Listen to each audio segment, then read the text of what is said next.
Across the long sweep of time, humanity has told stories. Some were born around flickering fires, carried in whispers through the night. Others were carved into stone, written on parchment, or passed down in song. They are legends, tales of courage and sorrow, of wonder and mystery, that have drifted from one generation to the next. Though centuries have passed, their echoes remain, shaping how we dream, how we hope, and how we remember the past. These legends are more than just stories. They are windows into the heart of humanity, reminders that people long ago wondered about the same things we do, about love, about death, about destiny, and about the possibility of something greater than ourselves. Tonight, we wander together through some of the world's most enduring legends, told not as sharp tales of triumph or tragedy, but as soft whispers to ease the mind and guide you gently into rest. Before we begin, let me know in the comments where you're listening from and what time it is. It's somewhat comforting to imagine all of us scattered across the globe, quietly unwinding together. So, breathe deeply, settle in, and allow the mysteries of time and memory to cradle your imagination.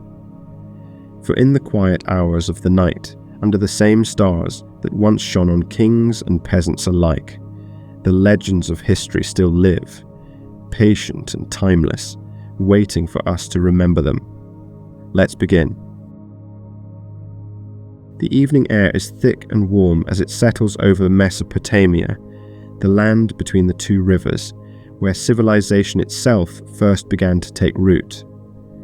Along the banks of the Tigris and the Euphrates, the water glimmers in the fading sun, feeding fields of wheat and barley, and carrying boats laden with goods to the bustling cities. In the distance, mud brick walls rise, their towers and gates standing proud against the horizon, and at their heart, great ziggurats climb skyward like steps reaching for heaven. It is here, in Uruk, one of the earliest cities of humankind, that the first great legend of the world was born, the story of Gilgamesh, king, hero, and seeker of immortality. Gilgamesh was no ordinary ruler. The tales say he was 2/3 divine and 1/3 mortal, blessed with strength beyond any other, yet marked by the passions and flaws of men. He built the walls of Uruk, walls so high and strong that parts of them can still be seen today, thousands of years later. His city was filled with splendor, temples to the gods, marketplaces alive with voices, and gardens where palms swayed in the desert wind. Yet though he achieved greatness, his people feared him. For Gilgamesh, proud and restless, often used his power harshly.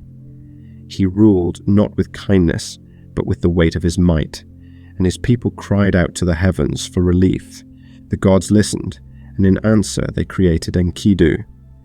Born from clay and wild earth, Enkidu was a man of the wilderness, his body covered in hair, roaming with the gazelles, drinking from rivers, and living freely beneath the open sky. He was strength without arrogance, a mirror to Gilgamesh, and his presence would forever change the king's destiny. When Gilgamesh heard of this wild man, he sent for him. Their meeting was fierce, for neither would yield. They wrestled in the streets of Uruk, their strength shaking the ground beneath them. But as the struggle went on, anger gave way to respect, and respect grew into brotherhood. Gilgamesh, once feared and lonely, found in Enkidu a friend, and their bond became the heart of the tale. Together, they sought adventure. Their first great quest took them to the cedar forest, guarded by Humbaba, a giant set by the gods to keep mortals away. The forest was vast and dark, its trees older than memory, their branches whispering in the wind like voices of the past. Gilgamesh and Enkidu entered, their hearts pounding, and faced the monstrous Gordian. With courage and cunning, they struck him down, felling Humbaba and bringing back timber for Uruk's mighty gates. Yet victory came at a price. For the gods do not smile kindly upon those who defy their order. Their boldness did not end there. When the goddess Ishtar saw Gilgamesh, she desired him, offering riches and power if he would be her lover. But Gilgamesh, proud and unafraid, refused. He spoke of the many lovers she had taken and cast aside, each doomed to sorrow. Angered, Ishtar sent the bull of heaven to punish him, a beast so vast that with each step it opened fissures in the earth, swallowing hundreds into darkness. Yet once more, Gilgamesh and Enkidu fought side by side, and the bull was slain. But defiance of the gods could not go unanswered. Soon after, Enkidu was struck down by illness. For days he lingered, his strength fading, his once mighty frame withering beneath the weight of death. When at last he died, Gilgamesh wept as any man would, not as a king or demigod, but as a friend who had lost his other half. His grief was boundless, his cries echoing across the walls of Uruk. It was in this sorrow that a deeper truth revealed itself. Gilgamesh, for all his strength, could not escape the fate that awaited all mortals. Desperate to escape death, he set out upon a long journey, seeking the secret of eternal life. Across deserts and mountains he travelled, his feet weary, his spirit restless. At last, he found Utnapishtim, the one man granted immortality by the gods after surviving the great flood. Utnapishtim told his tale, of the waters that rose and covered the world, of the ark that carried him, and of the gift of endless life bestowed upon him and his wife. But immortality, he said, was not for humankind. To live forever was to belong to the gods alone. Still, Gilgamesh begged, and Utnapishtim set him a test, to stay awake for 6 days and 7 nights, proving his mastery over even sleep. Yet Gilgamesh, exhausted, fell into slumber almost at once, for sleep, like death, cannot be denied. When he awoke, Utnapishtim revealed that he had failed, but he offered one last hope. At the bottom of the sea grew a plant, thorny and bitter, but with the power to restore youth. Gilgamesh dove into the waters, wrestled with the currents, and brought the plant to shore. He carried it homeward, hope burning bright. But fate is often cruel. One day, pausing to bathe, he set the plant aside. A serpent crept forth, devoured it, and slithered away, shedding its skin as it went. In that moment, Gilgamesh knew the truth. Immortality had slipped from his grasp. Yet though his quest had failed, he returned to Uruk not empty-handed. Standing upon the mighty walls, he looked out over the city he had built, the people he ruled, the stories that would be told of him long after his bones had turned to dust. He saw that immortality lies not in endless life, but in what we create, in the bonds we share, and in the tales that outlast us. Now the sun dips low over the Tigris, the sky awash with fading gold. The walls of Uruk cast long shadows, and the voices of the marketplace fall into silence. In the stillness, the legend of Gilgamesh lingers, like the breath of a song carried on the desert wind. It whispers of friendship, of loss, of the search for meaning, and of the truth that even the greatest heroes must one day rest.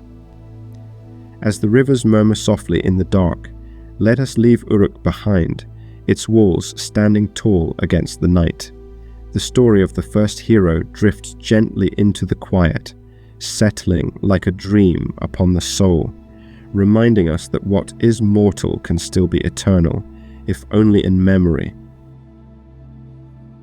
The sea around Crete glimmers softly beneath the fading light, its surface touched with the last colours of the setting sun. Waves lap gently against the rocky shores, their rhythm steady and soothing, as if echoing the heartbeat of the island itself. Inland, olive groves and vineyards roll across the hills, while white-walled houses cluster around winding paths. Rising above them all stands the palace of Knossos, vast and sprawling, its painted walls bright with scenes of leaping bulls and flowing patterns that seem almost to move in the flicker of torchlight. It was here, in this place of splendor and mystery, that one of the most haunting legends of the ancient world took root, the tale of the Labyrinth, and of the Minotaur that dwelled within its endless twisting halls. The story begins with King Minos, ruler of Crete, a man both shrewd and proud. Long ago, Minos prayed to the god Poseidon for a sign of divine favor, promising to sacrifice whatever gift the sea might offer. In answer, a magnificent bull rose from the waves, a creature of such strength and beauty that it seemed touched by the hand of heaven itself. Yet Minos, entranced by its splendor, betrayed his vow. Instead of sacrificing the bull, he kept it, hoping to increase his own glory. The gods, angered by this broken promise, cursed his household. From this curse was born the Minotaur, a creature with the body of a man and the head of a bull, monstrous and untamed, doomed to wander in hunger and rage. Ashamed and fearful of the beast, Minos commanded the master craftsman Daedalus to construct a prison that could never be escaped. Daedalus built the labyrinth, a structure so vast and intricate that its passages wound endlessly in on themselves, turning corners upon corners, doubling back into shadow. Once within, there was no finding the way out. The labyrinth was more than a building. It was a symbol of confusion, fear, and entrapment, the very image of being lost with no hope of return. Into this place, the Minotaur was cast, shut away from the world, but not destroyed. In the years that followed, the labyrinth did not remain empty, for Athens, once defeated by Crete, was forced into a cruel tribute. Every 9 years, the Athenians were compelled to send 7 young men and 7 maidens to Knossos. They were led into the labyrinth and left to wander, until at last the beast found them. The people of Athens lived in dread of this recurring sacrifice, powerless against the might of Minos, and haunted by the cries of those who never returned. Among those chosen in one such year was a young prince of Athens named Theseus. Unlike the others, he did not come in despair. He came with purpose, vowing to end the terror that had plagued his city. Strong and fearless, Theseus stood as a symbol of defiance, willing to risk his life to slay the creature and free Athens from its fate. When he arrived in Crete, fortune turned in his favor. Ariadne, the daughter of King Minos, looked upon Theseus and saw in him not only courage, but also hope. She had grown weary of her father's cruelty and of the endless blood that stained the halls of the labyrinth. Drawn by love and pity, she resolved to help him.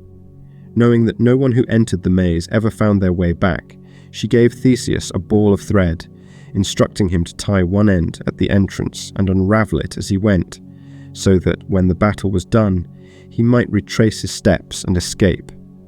That night Theseus entered the labyrinth. Imagine the silence that enveloped him as the heavy doors closed behind.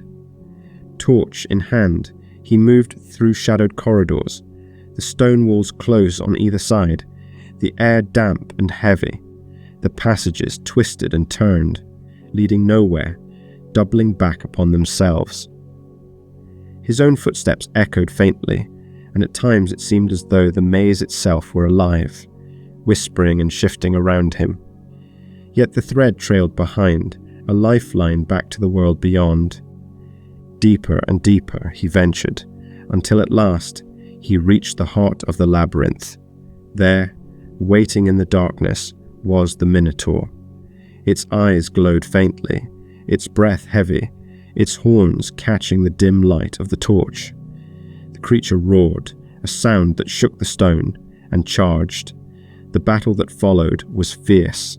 Theseus, strong and determined, wrestled with the beast, his blade flashing as he struck again and again. At last, with courage and skill, he brought the Minotaur down. Its body fell with a heavy crash, and the long terror of the labyrinth came to an end. Guided by Ariadne's thread, Theseus retraced his steps, leading the other Athenians who had been condemned.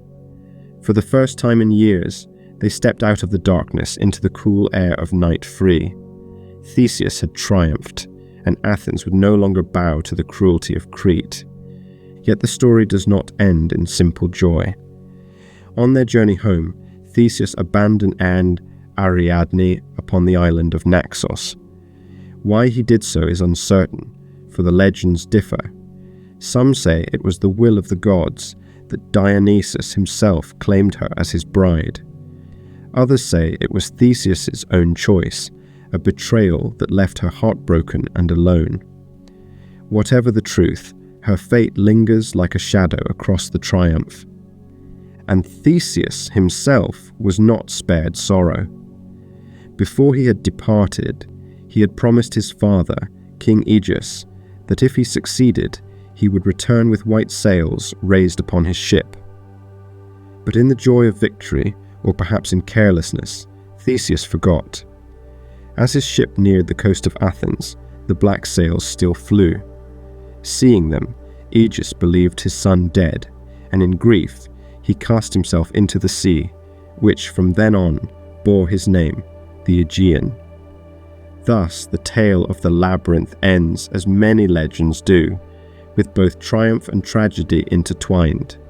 The monster was slain, the people freed, but at the cost of love and of a father's life.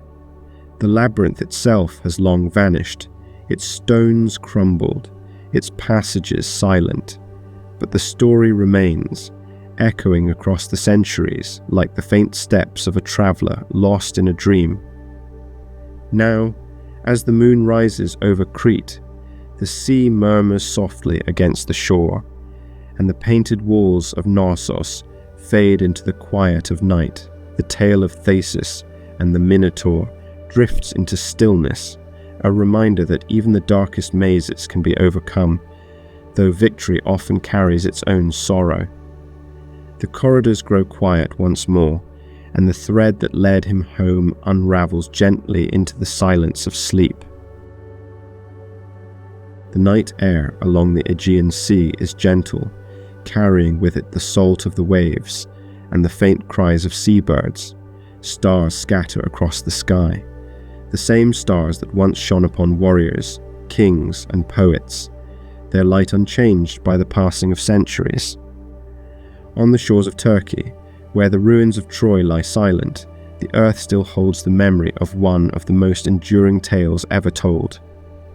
The Trojan War was not just a battle, but a legend, shaped by gods and mortals alike, woven into the fabric of history and myth.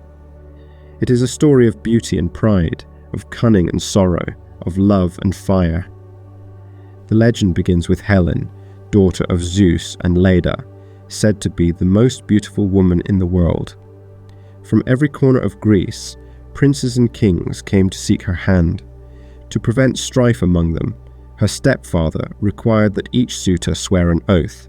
No matter who won her, the others would defend her marriage if ever it were threatened. Helen wed Menelaus, king of Sparta, and for a time peace held, but such beauty could not remain untouched by the whims of the gods. At the wedding feast of Peleus and Thetis, a golden apple was cast among the goddesses, inscribed with the words, "For the fairest." Hera, Athena, and Aphrodite each claimed it. To settle the dispute, they turned to Paris, Prince of Troy, to judge. Each goddess offered him a gift. Hera promised power, Athena promised wisdom, and Aphrodite promised the love of the most beautiful woman alive. Paris chose Aphrodite, and by that choice sealed the fate of his city. Paris journeyed to Sparta, where he met Helen. Some say she went with him willingly, bewitched by desire. Others say she was taken against her will. Whatever the truth, when Paris sailed away with Helen to Troy, Menelaus called upon the oath sworn long ago. From across Greece, kings and warriors gathered. Agamemnon, proud and commanding, led them. Odysseus, cunning and patient, brought his wisdom. Ajax came with his strength, and Achilles, swift and unmatched in battle, brought his fury. Together they launched 1,000 ships, crossing the sea to Troy. For 10 long years the war dragged on. The Greeks built camps upon the shore, while the Trojans defended their towering walls. On the plain outside the city, heroes met in single combat. Hector, noble prince of Troy, fought to defend his home, while Achilles, invincible save for his heel, sought glory. The gods themselves took sides, their quarrels mirrored in the struggles of men. Zeus, Hera, Athena, Apollo, all watched and sometimes descended to tip the scales of battle. There were moments of great sorrow. When Hector fell to Achilles, the grief of Troy was boundless, and Priam, king of the city, came in the night to beg for his son's body. Achilles, moved by the old man's tears, returned it, and for a brief moment mercy flickered amid the cruelty of war. Yet even Achilles could not escape fate. Paris, guided by Apollo, loosed an arrow that struck his heel, and the greatest of the Greek warriors fell. Still, Troy endured, its walls strong, its people resolute. The Greeks could not break it by strength of arms. It was then that Odysseus devised a plan, a gift to the gods, or so it seemed. A great horse was built, tall as a house, its wooden frame hollow within. Into its belly crept the finest of Greek warriors, silent and hidden. The rest of the army burned their tents and sailed away, leaving the horse behind on the empty beach. When dawn came, the Trojans discovered the strange offering. They gathered around it, uncertain. Some warned caution. Cassandra, the daughter of Priam, gifted with prophecy, cried out that it was a trap, but cursed never to be believed. Her words fell unheard. Laocoon, a priest, urged them to destroy it, declaring, "Beware of Greeks bearing gifts." Yet when he was suddenly seized by serpents from the sea, the people took it as a sign. They dragged the horse within their walls, placing it as a trophy of their victory. That night Troy celebrated. Fires burned, music rose, and joy filled the streets. The war, they believed, was over at last. But while the city slept, the hidden warriors emerged from the horse, opened the gates, and signaled the fleet that had only pretended to leave. The Greeks returned under cover of darkness, pouring into the city. Troy, proud and strong for a decade, was consumed in fire. Its people were slain or enslaved. Its towers toppled, its glory reduced to ash. Helen's fate is told in many ways. Some say Menelaus, still captivated by her beauty, forgave her and brought her home to Sparta. Others say she wandered forever, a reminder of the sorrow her loveliness had wrought. The truth, like the war itself, lies half in history and half in legend, but her name endures as the spark that lit one of the greatest tales ever told.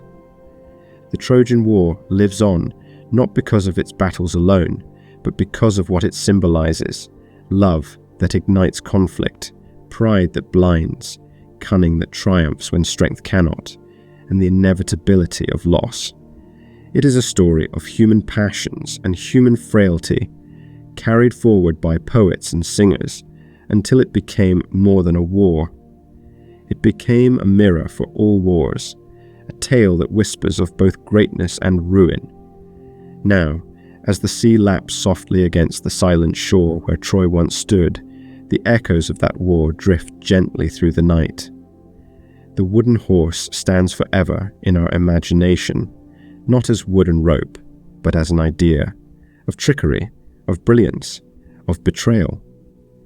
The flames of Troy burn faintly still, not in destruction, but as a quiet reminder of how fragile triumph can be, how swiftly joy can turn to sorrow. And so the legend softens into silence, a story to carry with us into rest, as steady and timeless as the stars above. The spring air of Phrygia is soft and fragrant, carrying the scent of blossoming fields and distant pastures. The hills roll gently beneath a sky washed in pale blue, and at the heart of the land lies the city of Gordian. Its streets are alive with merchants and travellers, voices rising in many tongues, and yet, amid the bustle, a single object stands in quiet stillness. In the palace courtyard rests an ancient ox cart bound to its post by a knot so intricate that it defies the cleverest of hands. It is here that prophecy lingers, and it is here that a young conqueror would come to face it. The story of the Gordian knot begins long before Alexander. The people of Phrygia, once without a king, had sought guidance from the oracle. They were told that the rightful ruler would enter their city in a humble ox cart, and so it was that Gordius, a farmer ploughing his fields, appeared in just such a cart. Crowned king, he dedicated his ox cart to the gods, tying it to a post with a knot so complex, so tangled, that no one could find its beginning or its end. Time passed, and the knot endured, weathered but unbroken, a silent challenge waiting for centuries. It was said that whoever could unravel it would go on to rule all of Asia. Generations came and went, each king and traveller drawn to the knot, tugging at its ropes, searching for a way to loosen it. None succeeded. The knot resisted all hands, its strands twisting upon themselves in stubborn defiance. It became more than just a puzzle. It became a symbol of the impossible, a reminder of fate's unyielding hold. Then, in 333 BC, Alexander arrived. He was only 20, yet already his name carried weight. Son of Philip of Macedon, student of Aristotle, and newly crowned king, Alexander had begun his great campaign against the Persian Empire. His army, though smaller than those he faced, was filled with loyalty and belief, for they saw in their young leader a spark of destiny. Everywhere he went, stories of his courage and vision spread. When he came to Gordian and stood before the knot, the prophecy was laid before him. The crowd gathered, eager to see what this young conqueror would do. Alexander stepped forward, his eyes fixed upon the ancient cords. The knot was thick, its rope hardened with age, its coils so tightly bound that no beginning could be seen. He studied it in silence. Some say he tugged at it at first, trying to pry apart its loops. Others say he stood calmly, the weight of the prophecy pressing upon him. His soldiers watched, the murmur of voices rising like wind through grass. And then, in a single motion, Alexander drew his sword. With one decisive stroke, he sliced through the knot. The strands fell loose, the puzzle undone, the cart freed from its post. The courtyard was filled with silence, and then with awe. For though he had not untied the knot as others had attempted, he had solved it in his own way, bold, direct, and unhesitating. The prophecy to those who witnessed it was fulfilled. This act became more than just a story of a rope and a sword. To later generations, it was a symbol of thinking beyond the expected, of refusing to be bound by convention. The phrase, cutting the Gordian knot, would come to mean solving the impossible with clarity and boldness. For Alexander, it was another step upon the path of empire. Not long after, he would face the Persian king Darius, and victory would carry him deeper into Asia, toward lands no Greek had ruled before. But perhaps there is another way to see the story. Not as a tale of conquest, but as a lesson about the choices we make. Many had stood before the knot and failed because they accepted its rules. Alexander refused. He saw not the puzzle, but the possibility of breaking it, and in doing so, he altered his destiny. It is a reminder that sometimes the barriers before us are only as strong as the limits we place upon ourselves. The soldiers who stood in that courtyard could not have known how far their journey would take them. They could not yet see the deserts of Persia, the mountains of India, the cities Alexander would found, or the empire that would stretch further than any before. But in that moment, as the knot lay severed at his feet, they believed in him completely. The act was simple, yet its echo would carry through time, a mark of the will to shape the world. Centuries later, the cart is gone, the rope turned to dust, and Gordian is a quiet place. Yet the story remains, whispered in classrooms and halls, retold as both legend and metaphor. The knot, though no longer visible, still binds itself to the imagination. As the sun sets over Phrygia, the hills glowing in the last light, one can almost see the young king standing there, his sword still in hand, the strands of rope falling to the earth like the unravelling of fate itself. The silence after his stroke lingers, soft and complete, as though time itself paused to watch. And in that silence, the story drifts into stillness, a legend not of knots and cords, but of courage, vision, and the power of a single decisive act. Now the fields grow quiet, the voices of the city dim, and the stars rise over the land where Alexander once stood. The knot has long since vanished, but the thought of it remains, a gentle whisper in the night. It reminds us that what seems unbreakable may yet be overcome, and that sometimes the boldest step is the one that frees us from the maze of hesitation. The courtyard empties, the ropes lie still, and the story rests like a dream upon the soft air of evening, carrying us onward into peace.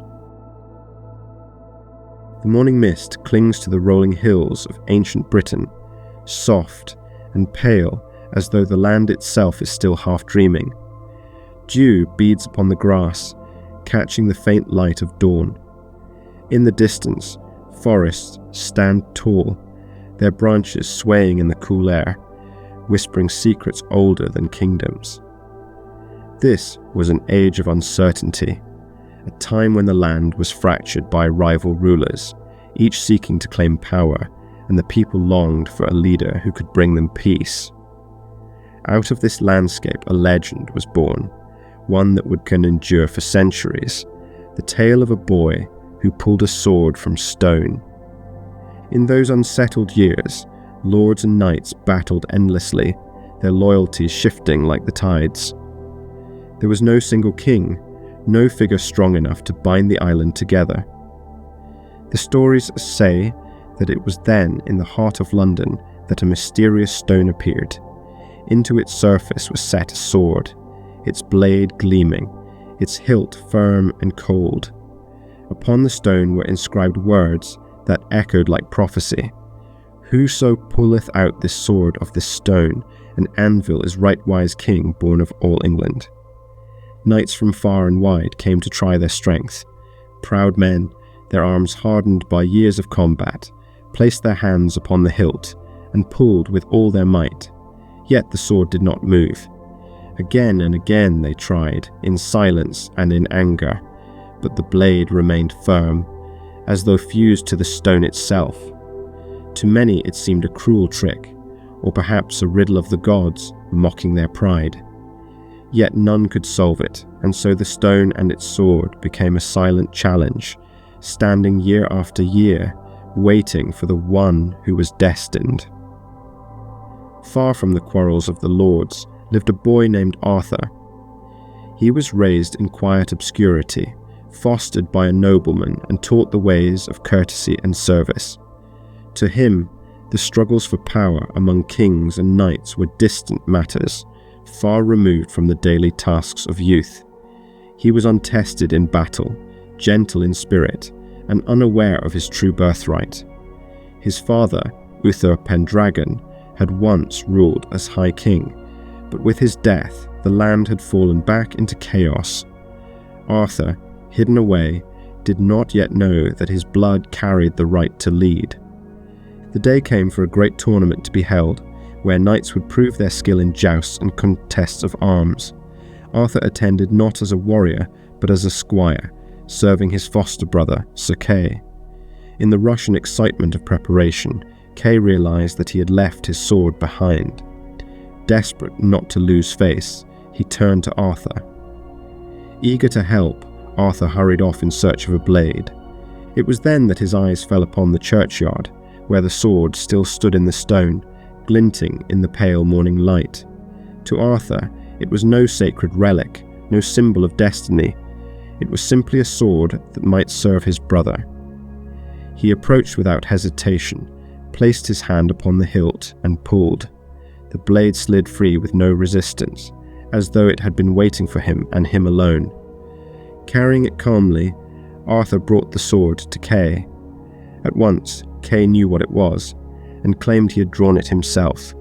But the truth soon emerged, and when Arthur was asked to repeat the feat before the lords and bishops, he did so again and again, each time with ease. No matter who tried after him, the sword would not budge. Only Arthur, the boy of quiet origins, could release it. In that moment, the whispers of prophecy became reality. He was declared the rightful king. At first, many doubted. How could a boy, untested and unknown, rule over them? But the sword spoke, with a voice louder than their protests. Slowly, one by one, the nobles bent their knee. The child who had lived in the shadows became Arthur, king of all Britain. The sword became more than a weapon. In some tellings, it was this blade, pulled from the stone, that was called Excalibur. In others, Excalibur was later gifted to Arthur by the Lady of the Lake, rising from waters that glimmered like glass, offering him a sword of unmatched beauty and power. Whether stone-born or water-born, the sword symbolized not just strength, but a covenant between king and land, ruler and people. Arthur's reign blossomed into legend. At Camelot, he gathered knights of great honor and valor, men who would sit together at a round table, where no seat was higher than another. It was a vision of unity, a circle where equality reigned, and where the ideals of justice and fellowship shone bright. The names of those knights, Lancelot, Gawain, Percival, Galahad, became as enduring as his own. Together they embarked on quests, the greatest of which was the search for the Holy Grail, a symbol of purity, sacrifice, and divine grace.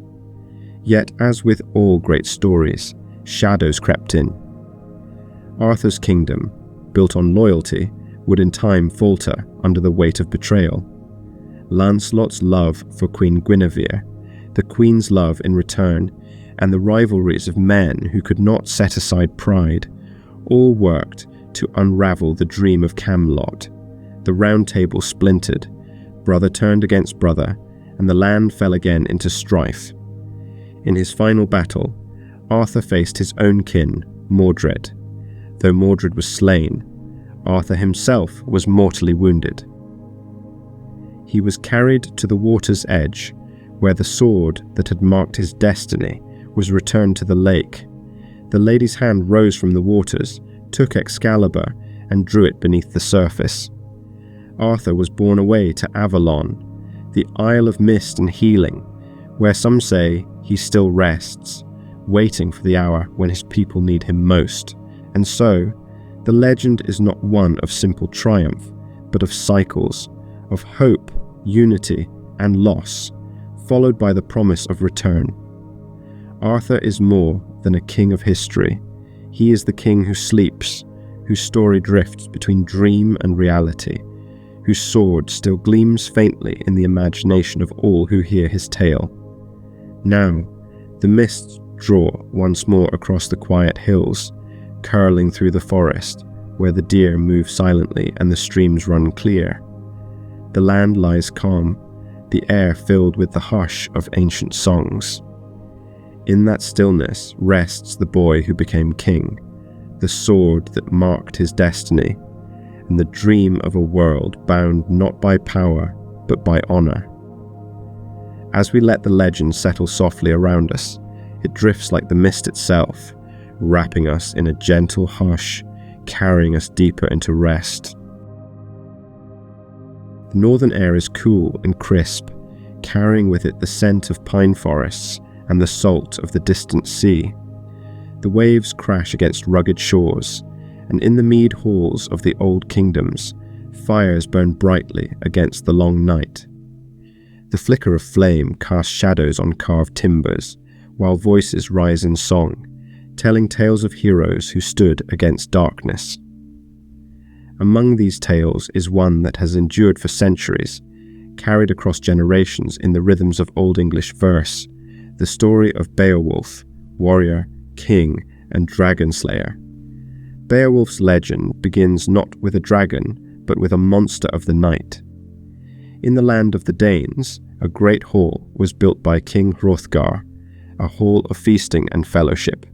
Yet its joy was shattered by Grendel, a creature born of shadow, who came in the dark to seize men from their sleep. For 12 long years, the Danes lived in fear, their hall silent, their laughter gone. It was then that Beowulf, a young warrior of the Geats, heard of their plight. Stronger than any man, his grip said to equal the force of 30, he crossed the sea with his companions to offer aid. In the hall of Hrothgar, Beowulf made a vow. He would face Grendel without sword or shield, with only his strength. And so, when the monster came, Beowulf grappled with him in the dark, their struggle shaking the hall. At last he tore the creature's arm from its socket, and Grendel fled to die in the marshes. The hall was freed, the Danes rejoiced, and Beowulf's name was sung. Yet the shadows were not ended. Grendel's mother, a creature of the deep, rose to avenge her son. Into the cold waters Beowulf plunged, descending into her lair beneath the lake. There, in a battle fierce and long, he struck her down with a giant sword found among the ruins of the deep. Again he returned triumphant, and the Danes praised him as the greatest of heroes. Years passed. Beowulf returned home, and in time he became king of the Geats. He ruled wisely and well, his reign long and prosperous. Peace spread across his people, and his name grew even greater. Yet, as with all things, time moved on. Beowulf grew older, his body no longer as it had been in youth, though his spirit burned as fiercely as ever. It was in those later years that the final challenge came. Deep within a barrow, a dragon slept upon a hoard of gold, treasures gathered over centuries. When a thief crept in and stole a single cup, the dragon awoke in fury. Fire rained down upon the land, villages burned, and terror swept through the Geats. Once again, Beowulf answered the call. Though old, he would not let his people face the danger alone. He gathered his men, donned his armor, and prepared to face the beast. The dragon came in fire and smoke, its scales hard as iron, its breath a searing flame. Beowulf fought bravely, his sword flashing in the glow, but age had weakened his strength. His men, overcome with fear, fled into the woods, all but one. Wiglaf, a young warrior, loyal and true, stood by his king. Together they faced the beast, Beowulf striking with all his might, Wiglaf lending his strength at his side. The battle was fierce, and in the end, Beowulf's blade found its mark. The dragon fell, its last breath a hiss of smoke, its coils slackening upon the earth. But the victory was costly. Beowulf himself was mortally wounded, the fire of the dragon burning deep within him. He knew his time had come. As he lay upon the ground, Beowulf spoke softly to Wiglaf. He asked to see the treasure he had won for his people, the gold and jewels gleaming in the torchlight. He did not seek it for himself, but for the hope that it would bring strength and prosperity to his kingdom after his passing. Wiglaf carried it to him, and Beowulf, gazing upon it, felt peace. He had lived a life of courage, had faced monsters and darkness, had ruled justly, and now he would go to rest. With quiet words of farewell, he entrusted his people to Wiglaf, and then, like all men, he passed from the world. The Geats mourned him deeply. They built for him a great barrow by the sea, so high that sailors passing on the waves could see it and remember the hero who had been their king. They placed within it the treasures of the dragon, not to be used, but to rest with him as a symbol of his victory. Upon its height they lit a great fire, the flames rising into the sky, their smoke drifting like a dark cloud over the waters.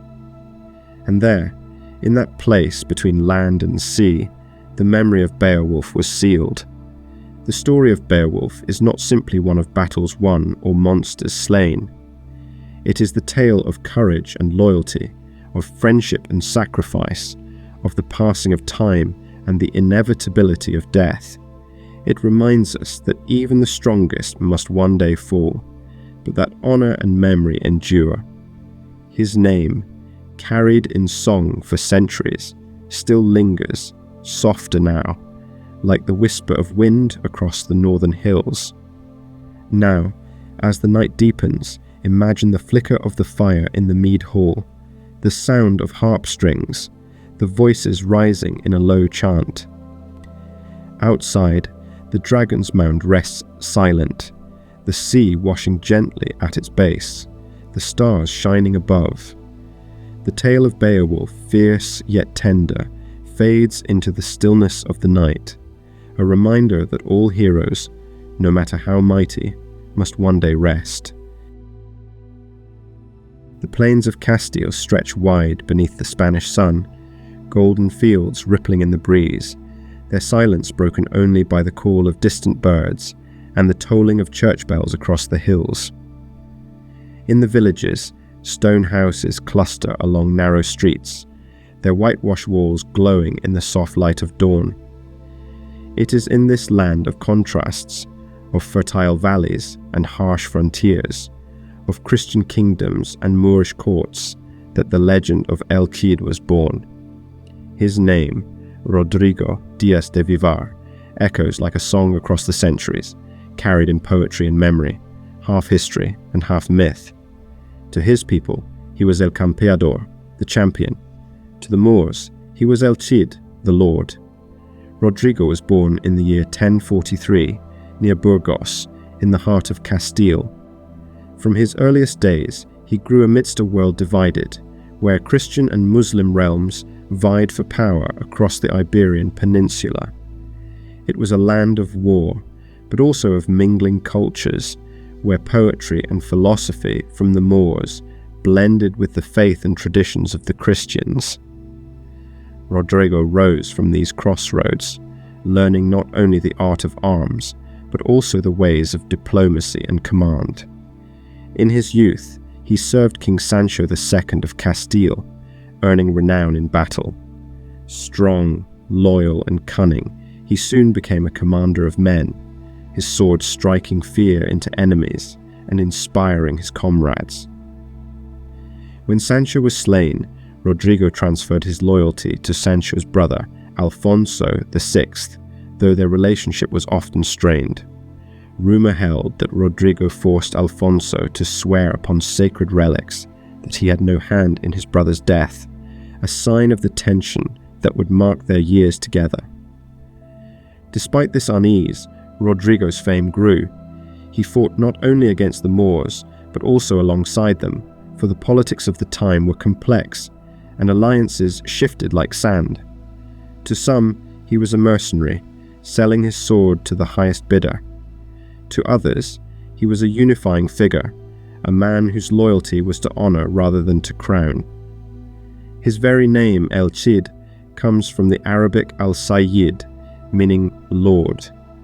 Even his enemies respected him, for he embodied the qualities of courage, fairness, and mastery in battle. His greatest triumph came in the city of Valencia. Banished from Alfonso's court after political disputes, Rodrigo gathered his own following, a band of loyal knights and soldiers who trusted in his leadership. Together, they campaigned across the land, seizing towns and fortresses, until at last they laid siege to Valencia, a city of great wealth and beauty. For months the siege dragged on, the people within suffering hunger and fear. At last the gates fell, and El Cid claimed the city as his own. For a time, Valencia flourished under his rule.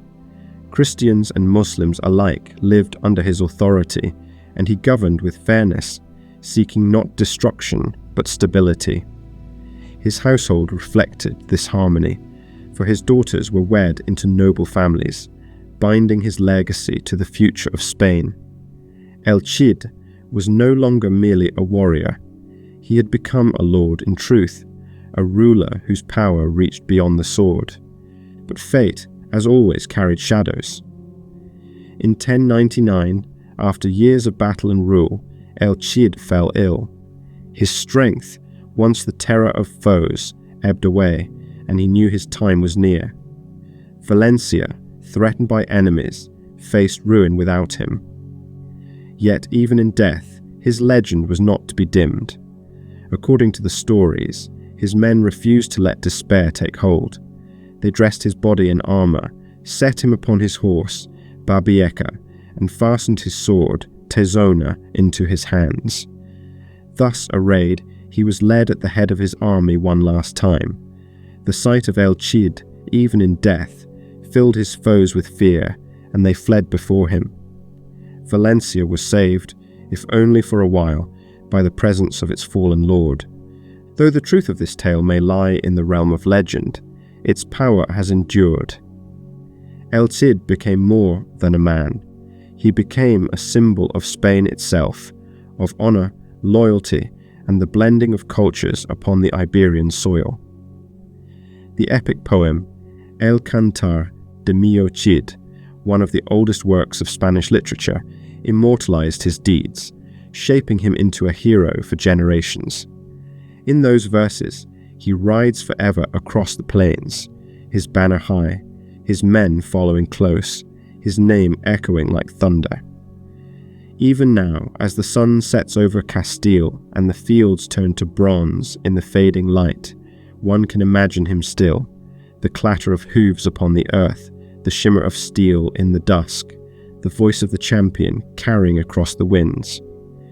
His life reminds us that legends are not always born from perfection, but from the strength to endure, to lead, and to leave behind a legacy that outlives the flesh.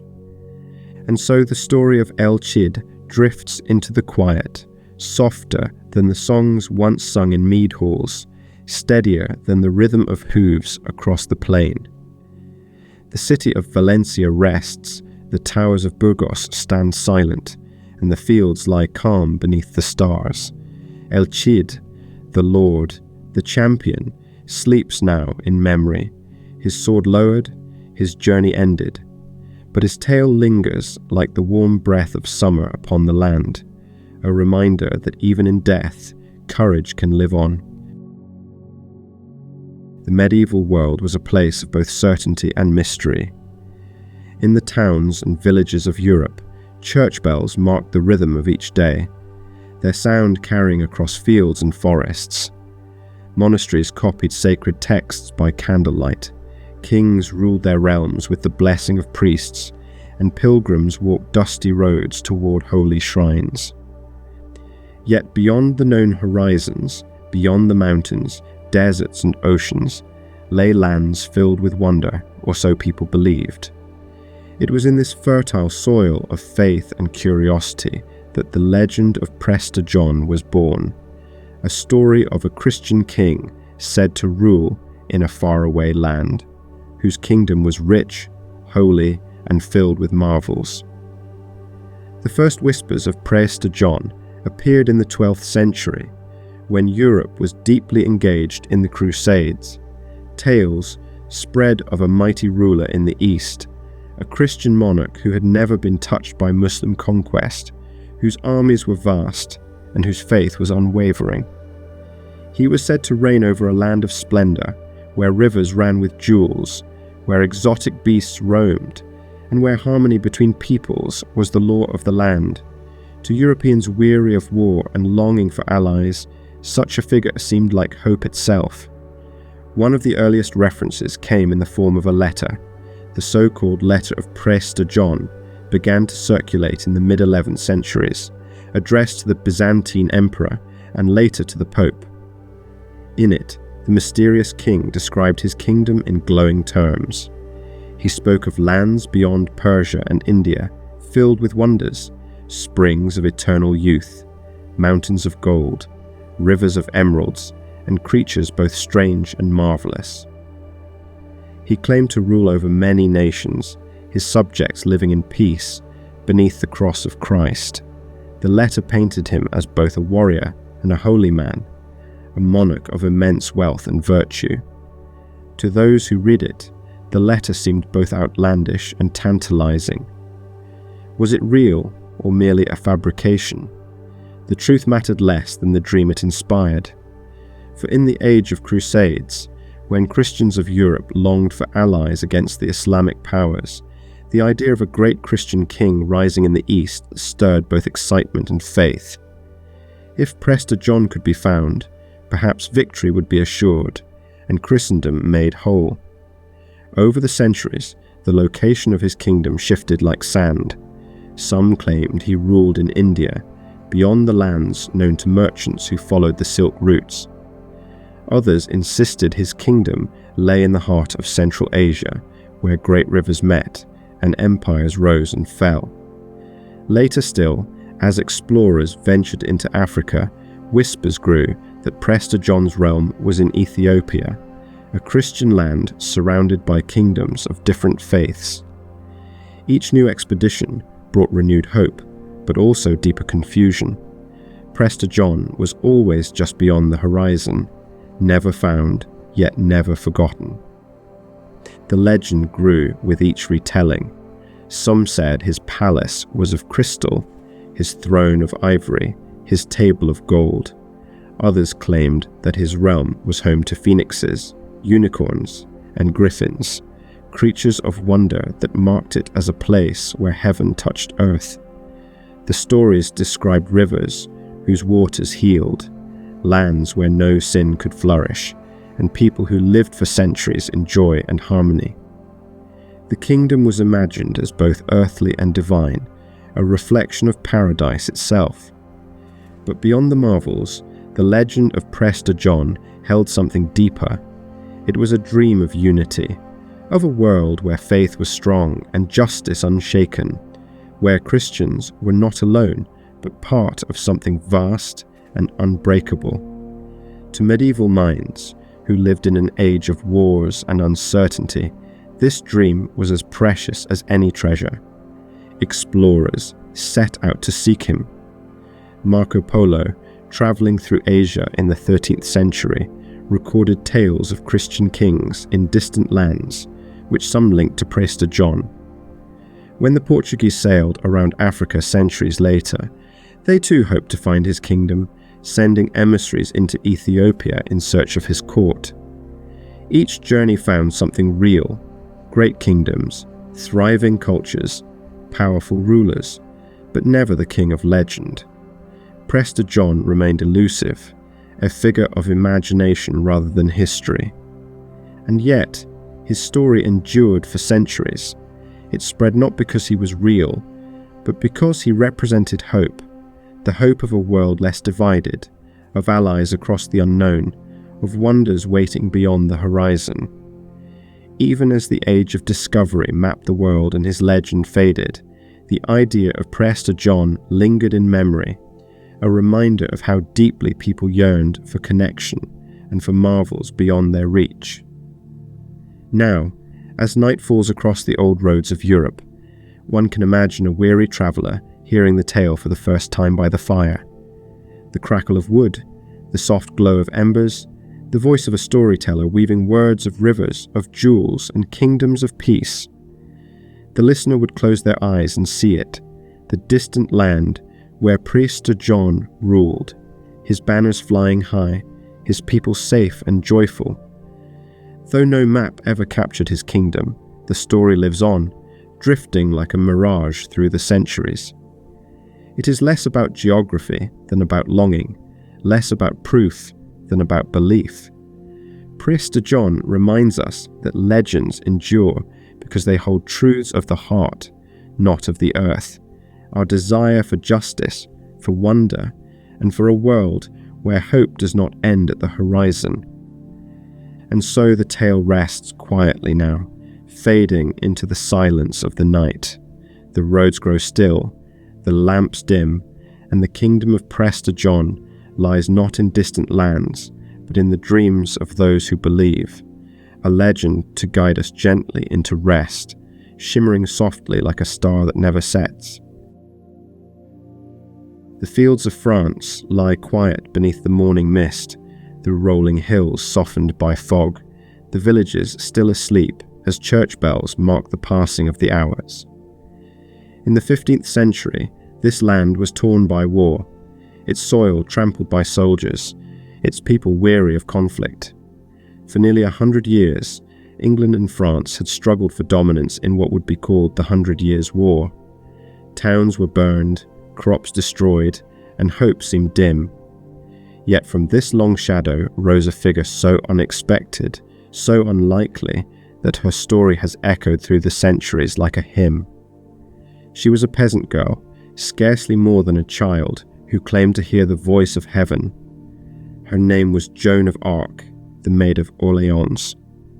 Joan was born in 1412 in the small village of Domremy in northeastern France. She grew up tending sheep, learning the rhythms of farm life, the prayers of the church, and the simple joys of a rural childhood.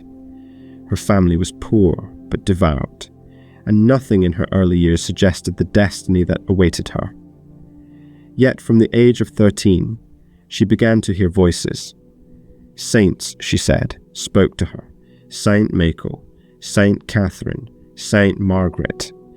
They urged her to remain pure, to live in faith, and above all, to help save France. At first, her visions seemed impossible. She was a young girl in a world ruled by kings and knights, where war was the province of men and peasants had little voice. Yet her conviction grew. The voices told her that she must aid Charles, the Dauphin of France, and lead him to his rightful crown. At a time when the French cause was faltering, when England's armies occupied great swathes of the land, her message burned with a light that could not be ignored. In 1429, Joan made her way to the court of Charles. She was only 17. Many scoffed at her claim, seeing in her nothing but a simple girl. Yet when she spoke, her words carried such confidence, such unshakable faith, that even hardened soldiers listened. After testing her resolve, Charles allowed her to join the army bound for Orleans, a city under siege by the English. Clad in armor, carrying a banner rather than a sword, Joan rode at the head of the troops. Her presence was electrifying. The soldiers, weary and disheartened, found new courage in her voice, in her unwavering belief that God was with them. She urged them forward, and they followed. Within days, the siege was broken. Orleans was free, and Joan's name was carried across France like wildfire. From that moment, she became more than a girl. She was a symbol. To the French, she was heaven's messenger, chosen to lift their despair. To the English, she was a witch, a dangerous force who threatened their hold on the land. But whatever the view, no one could deny the power she wielded. Under her guidance, the French army marched from victory to victory, until at last Charles was crowned king in Reims, just as Joan had foretold. Yet glory was fleeting. Politics, envy, and suspicion soon turned against her. Captured in 1430 by forces allied with the English, Joan was imprisoned and placed on trial. She stood before her judges, accused of heresy, of witchcraft, of defying the natural order by donning armor and leading men into battle. The trial was harsh, filled with traps and accusations. Yet even there, Joan remained steadfast. She spoke with clarity, with humility, and with courage, refusing to betray the voices that had guided her. In May of 1431, she was condemned.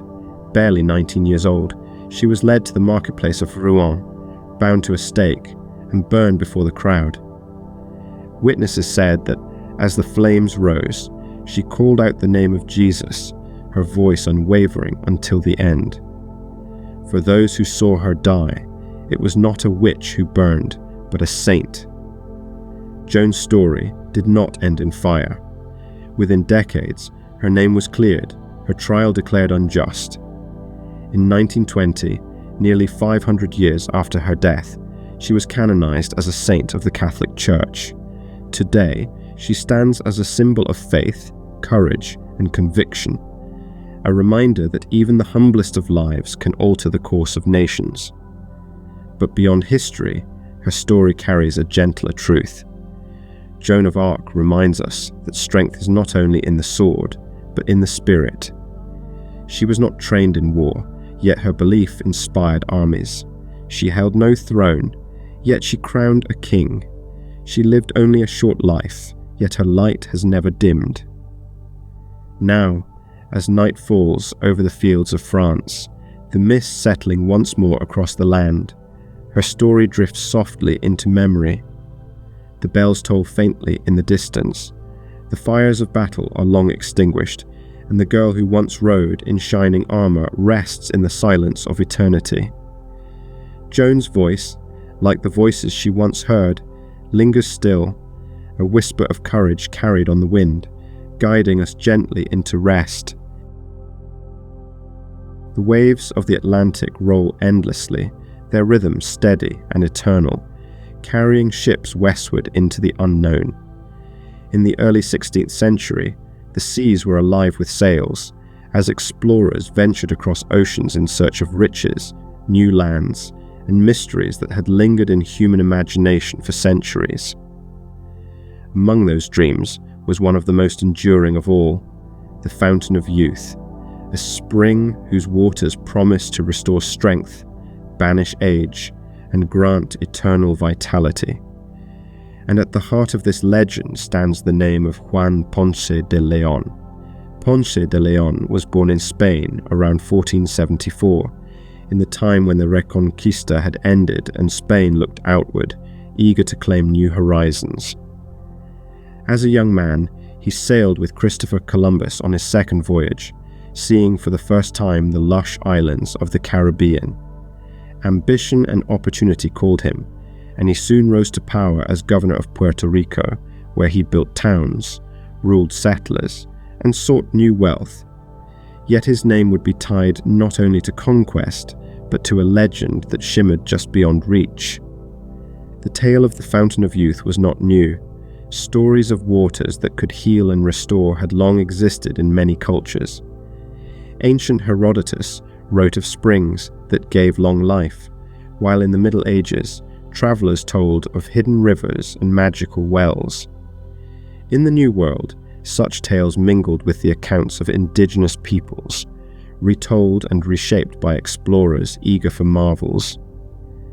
By the time of Ponce de León, the Fountain of Youth was said to lie somewhere in the islands north of the Caribbean, waiting to be discovered. In 1513, he set sail from Puerto Rico with 3 ships. His course took him northward, across seas bright with sunlight and heavy with storms. Days stretched into weeks, and then into months, as the sailors scanned the horizon for land. At last they sighted a lush green coast. Ponce de León named it La Florida, for it was Easter season, Pascua Florida, the Feast of Flowers. It was a place of rivers and forests, of birdsong and blossoms, its beauty so vivid, it seemed indeed touched by paradise. Many believed he had found the land where the fountain might lie. He and his men explored the shores, sailing along rivers and through marshes, searching for the spring of legend. Some accounts say they were told by the local people of waters that could heal. Others suggest the story was embroidered later, woven into his name by poets and chroniclers who longed for wonder. Whether he truly sought the fountain, or whether the legend grew around him like mist, cannot be said with certainty. What is known is that he claimed the land for Spain, the first recorded European to set foot upon what would one day be called Florida. The journey, however, was not without hardship. The land was beautiful, but it was also harsh. The rivers teemed with crocodiles, the forests thick with heat and insects. The indigenous people resisted fiercely, defending their homes against the strangers who had come uninvited. The dream of eternal youth gave way to the reality of hunger, battle, and struggle. Years later, Ponce de León returned to Florida with more men, seeking to establish a settlement. But fate was against him. In conflict with the native peoples, he was wounded by an arrow. Carried back to Havana, he died of his injuries in 1521. He never found the fountain, nor did he live forever.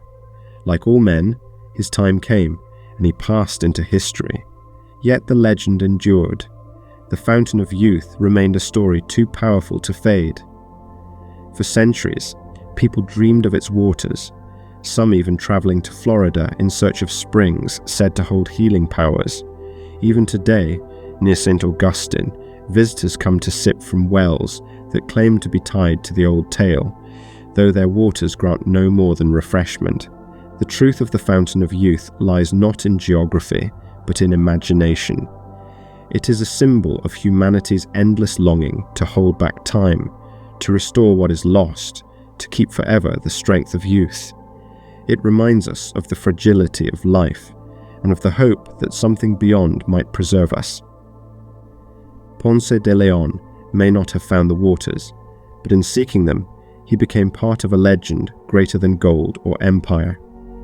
Now, the waves roll softly against the shores of Florida, the marshes rustle in the evening breeze, and the rivers murmur their eternal song.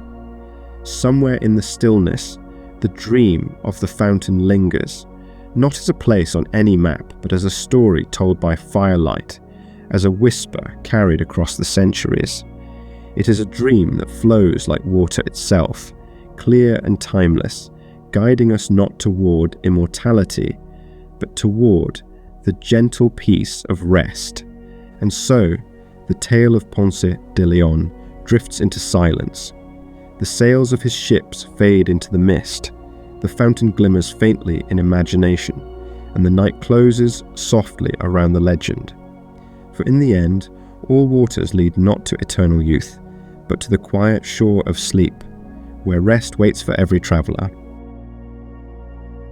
As you lie here now, let your thoughts soften like fading echoes on the evening air. Let them drift, like smoke from a fire, across the quiet fields of time. Legends endure not only because they were told, but because we still listen, and in listening, we keep them alive, carrying them forward into the tomorrow. For now, let the stories fade, like mist across a plain at dawn. Allow rest to come slowly, like a tide rising upon the shore. And if you are still curious, still awake, you may journey onward with one of our other tales, drifting further into the quiet embrace of history. Wherever you are, thank you for listening, and until next time, sleep well.